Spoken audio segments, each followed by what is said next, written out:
Sevgili Motobox dostları, herkese merhaba. Sizlere bugün SYM'nin ST200 ABS'li modelini tanıtmak istiyorum. Bu scooter yaklaşık 10 yıldır üretilen SYM'nin Symphony modeli. Symphony ilk çıktığından bu yana birçok özellikler eklenerek geldi ve geçen yıl yeniden dijital ekran, LED aydınlatma ve çift ABS eklenerek daha da rafine hale geldi. En önemli özelliği yüksek teker çapı. Yani 16 inç önde, 14 inç arkada tekerlere sahip olması motosikletin, scooter'ımızın çok dengeli olmasını sağlıyor. Mutlaka showroom'a gelerek üzerine oturup denemeniz gereken bir scooter. Ben bu scooter'ı hep tanımlarken aslında ideal scooter olarak tanımlıyorum. Çünkü hem ortasının boşluğu, yani şu oturma düzeninde gördüğünüz gibi, hem ortasının boşluğu, herhangi bir şey taşımak gerektiğinde direkt ortaya koyabileceğiniz bir taşıma çubuğu da var burada gördüğünüz gibi, askımız. Askıyı ters çevirebiliyorsunuz. Ayrıntıları hep zaten videoda göreceksiniz. İkincisi, çok sıkışık trafikte özellikle dar yerlerden geçerken omuz genişliğini de kapatabildiğiniz için biraz dardır önü. Normal bir skutura göre de dar. Şimdi hem yüksek teker çapı hem darlık size çok ciddi bir manevra kabiliyeti sağlıyor tabii ki. Ara sokaklarda küçük iki otomobilin arasından geçerken ya da otomobille kaldırım arasından geçerken çok büyük bir rahatlık sağlıyor. O anlamda bir de tabii 16 inç olmasının getirdiği dengeyle de çok dengeli, stabil ve rahat hareket edebileceğiniz pratik bir scooter oluyor. Şimdi zaten ilk kökende de baktığınızda özellikle İtalya'da, İspanya'da, Yunanistan'da böyle ortası boş olan ve dar scooterların tutulma nedeni hem yolların vibrasyon yaratıcı engebeleri, hem ara sokaklara giriş, bu gibi handikapları bertaraf etmek için, karşılamak için çok güzel bir alternatif. Daha çok özellikle denge ve darlık arayanların tercih etmesi gereken bir scooter. Bacak boyuyla tabii gelip denemek lazım. Standart bir 780 mm galiba, tam şimdi hatırlamıyorum ama sele yüksekliği var. En önemli özelliği dediğim gibi önde 16 inç tekerlere sahip olması. Bununla beraber bu tabii ki sizin dengenizi çok daha stabil hale getirirken hem önde hem arkada disk frenlere sahip ve ABS sistemine sahip. Hem önde hem arkada ABS var. Bu nedenle güvenliği de çok üst düzeyde. Üzerinde hava soğutmalı 169 cc'lik bir motor var. 12 beygir güç ve 12,5 Nm sunuyor ki bu sınıfta yeterli bir güç. İki kişiyi rahatlıkla İstanbul'un örneğin tüm engebeli arazilerinde rahatlıkla taşıyabilecek, engebeli ya da ne bileyim yokuşlarında taşıyabilecek iki kişiyi bir kapasitede. Tüm bu özellikleriyle birlikte baktığınızda 12,5 Nm'de torkuyla size yeterli güç sunuyor. Rahatlıkla 90-100 km hızlara zaten bu kapasitelerde çıkılabiliyor. Biraz tabii sıkıştırınca 110 km hızlara da, hatta 115'lere bile çıkabilenleri var ama yani bunun ideal sürati 80-90 km. Yakıt da genellikle 100 kilometrede 2,5-3 litre bandında dolaşıyor. 7 litrelik bir kapasitesi var, yakıt deposu var. O da sizi 250-300 kilometre yakıt almadan götürmenize yeterli olacak scooter yapıyor. Ağırlığı 128 kilo, yani tam ideal standartlarda. Wheelbase 135, yani 1 metre 35 santim. O nedenle çok çevik, kısa bir iki tekerin arasında kısa bir mesafe var. Bu sınıf için baktığımızda normale göre bir 5-6 santim daha kısa.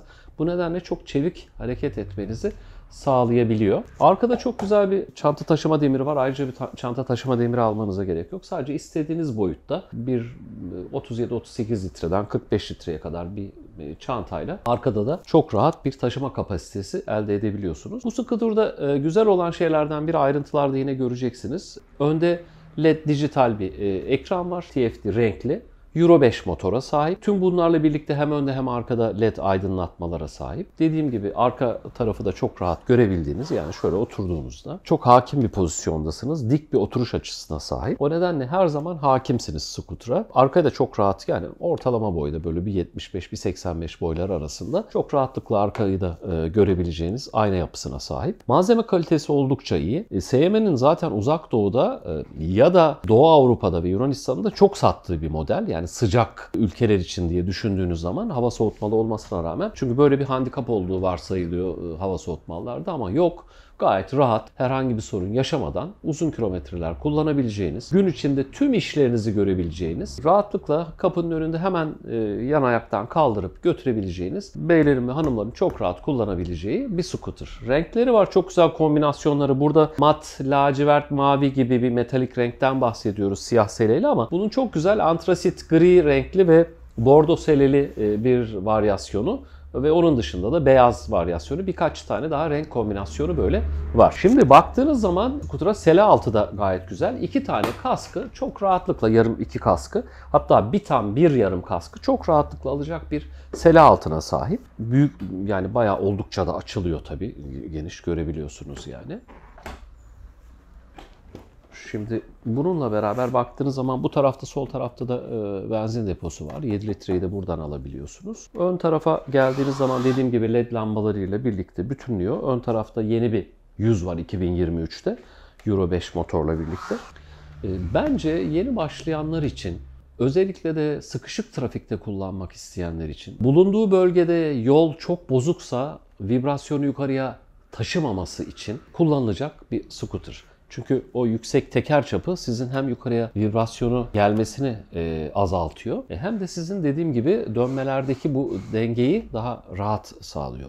Bunlarla beraber çok güzel bir SYM'nin kendi patentli üzerinde bir motor askı sistemi var. Anti-lifting hanger sistem diye geçiyor. Bu burada alt taraflarda gördüğünüz motorun şaseye olan bağlantısında bir salıncak var. Bu ani gaz açmalarda arka tarafa yüklenmeyi, yani süspansiyonu, arka süspansiyonu olan yüklenmeyi engelliyor ve sizin düz bir şekilde hızlanmanızı sağlıyor. Böylece denge kaybetmeden stabiliteyle ve konforla ani gaz açmalarda da rahat kullanabiliyorsunuz.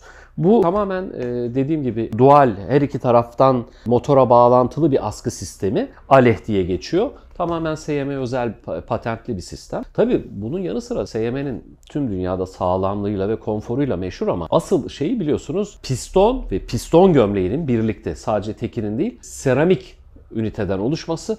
Bu nedenle de çok yüksek ısılara çok mukavim olması, mukavemet göstermesi. O nedenle çok uzun ömürlü motorları var SYM'nin. Özellikle bu 170 cc'lik, 169 cc'lik blok çok kullanılan bir blok. Hem SYM'nin birçok modelinde kullanılıyor, hem de bugün Lambretta, Peugeot gibi, onun dışında da birçok markaya motor komponenti tamamen veriliyor. Birçok markanın da kullandığı bir motor. SYM zaten kendi teknolojisini kendi üreten bir firma olduğu için Tayvan'da, bu motor sağlamlığıyla gerçekten, özellikle Türkiye'de de son 20 yılda artık herkesin aklında olan, bildiği bir marka.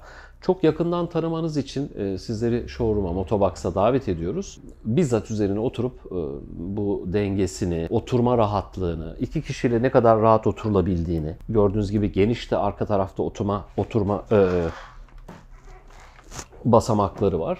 Bu basamakları da çok rahatlıkla kullanarak arka tarafta tutunduğunuzda aslında gerçekten, yani bir çocuğa scooter çizdirseniz herhalde bunu çizer diye düşünüyorum.